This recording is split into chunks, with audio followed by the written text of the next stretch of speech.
મોટા સમાચાર મળી રહ્યા છે ભારત પાકિસ્તાનના તણાવની વચ્ચે આ મોટા સમાચાર છે રક્ષા મંત્રી રાજનાથસિંહ અને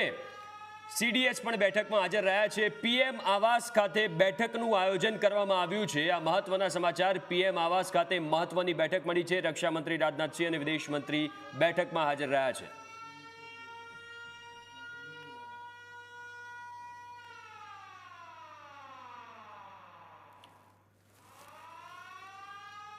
તો ભારત પાકિસ્તાનની તણાવની સ્થિતિની વચ્ચે પીએમ આવાસ ખાતે બેઠક મળી છે રક્ષા મંત્રી રાજનાથસિંહ વિદેશ મંત્રી પણ ત્યાં ઉપસ્થિત રહ્યા છે ભારત પાકિસ્તાન વચ્ચે જે સ્થિતિ ચાલી રહી છે પહલગામ હુમલા બાદ એ બાદ સતત બેઠકોનો દોર યથાવત જોવા મળી રહ્યો છે રક્ષા મંત્રી રાજનાથસિંહ અને વિદેશ મંત્રી જયશંકર આ બેઠકમાં હાજર રહ્યા છે તસવીર અમે આપને બતાવીશું પીએમ મોદીની સાથે રાજનાથસિંહ અને જયશંકરની ચર્ચા એનએસએ અજીત ડોભાલ પણ મહત્વની બેઠકમાં હાજર રહ્યા છે બેઠકમાં ત્રણેય સેનાના પ્રમુખ પણ હાજર રહ્યા છે એટલે ત્રણેય સેનાના પ્રમુખની સાથે રાજનાથસિંહ રક્ષા મંત્રી વિદેશ મંત્રી એસ જયશંકર અને એનએસએ અજીત ડોભાલ પણ આ બેઠકમાં હાજર રહ્યા છે સતત અપડેટ પીએમ મોદી મેળવી રહ્યા છે અને આગળની રણનીતિ કેવી રીતે તૈયાર કરવી એને લઈને પણ સતત ચર્ચાઓ કરવામાં આવી રહી છે બેઠકોનો દોર યથાવત જોવા મળી રહ્યો છે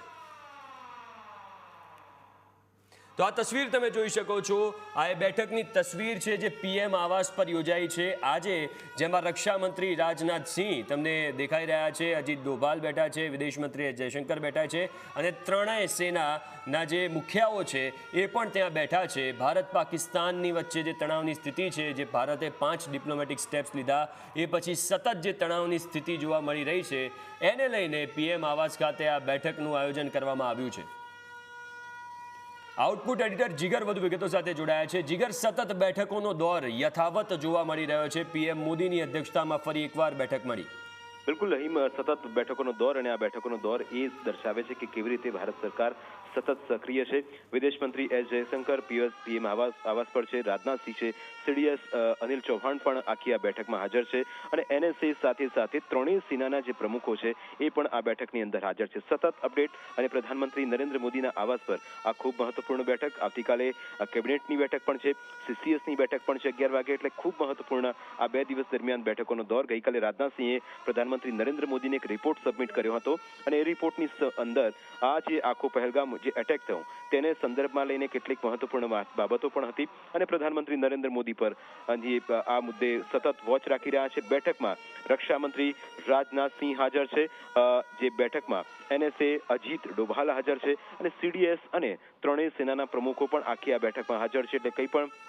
અપડેટ આપણને મળી પણ શકે છે કારણ કે સતત બેઠકો ચાલી રહી છે અને આ તરફ પાકિસ્તાન પોતાની નીતિ અને એ રીતે સતત નેરેટિવ સેટ કરી રહ્યું છે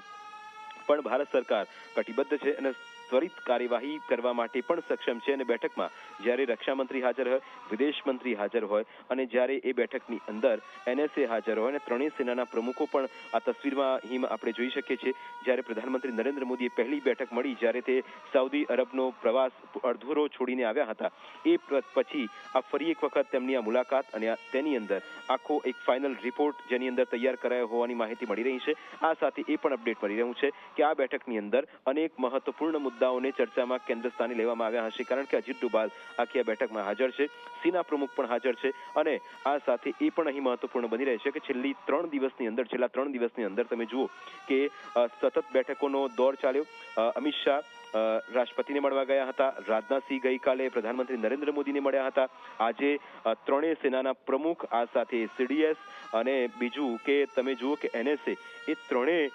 ની સાથે મુલાકાત થાય છે ત્રણેય સેનાના પ્રમુખો અહીં ઉપસ્થિત છે એટલે કે કોઈ મોટું એક્શન લેવાય તો પણ નવાઈ નહીં પણ અત્યારે આ ચર્ચાઓનો દોર છે અને ચર્ચાઓની વચ્ચે એક મહત્વપૂર્ણ અપડેટ એ કે અત્યાર સુધીમાં આ એક મોટું અપડેટ છે અને એની અંદર રક્ષામંત્રી રાજનાથસિંહ એ હાજર છે જેમણે ગઈકાલે પણ એક રિપોર્ટ સબમિટ કર્યો હતો અને એની અંદરથી જે વિગતો મળી હતી એના પરથી એટલું ચોક્કસ કહી શકાય કે આ બેઠકની અંદર પણ કેટલાક મહત્વપૂર્ણ મુદ્દાઓને ચર્ચવામાં આવ્યા હશે સાથે અહીં એ પણ સમજવા એવી વાત છે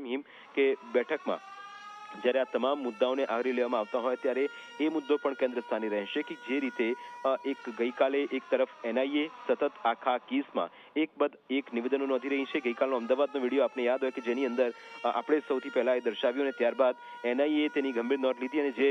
વ્યક્તિ હતો તેની પણ પૂછપરછ થઈ રહી છે। એટલે કે તમામ દિશાઓમાં હવે એક બાદ એક કડી જોડવામાં આવી રહી છે અને આ કડી જોડવાની સાથે સાથે એ પણ આપણને અપડેટ મળશે કે આગામી દિવસોમાં કેવી રીતે સરકાર આખા ઘટનાક્રમમાં ત્વરિત પગલાં લે છે અને એના પરથી એટલું સ્પષ્ટ થઈ જશે કે ભારત સરકારનું વલણ કયા પ્રકારનું છે। આ તરફ પાકિસ્તાનના જેટલા પણ મંત્રીઓ છે અથવા તો તે તમામ લોકો છે એ પોતાનું એક અલગ નેરેટિવ સેટ કરી રહ્યા છે, પણ આ બધાની વચ્ચે ભારતની રણનીતિ, ભારતની જે આખી વિદેશ નીતિ હોય કે ભારતની આખી સિસ્ટમ હોય એ તમામ રીતે આ બેઠકોમાં આપણને જોવા મળી રહી છે। મને લાગે છે કે આગામી દિવસોમાં કંઈક મોટા સમાચાર પણ આપણને મળશે।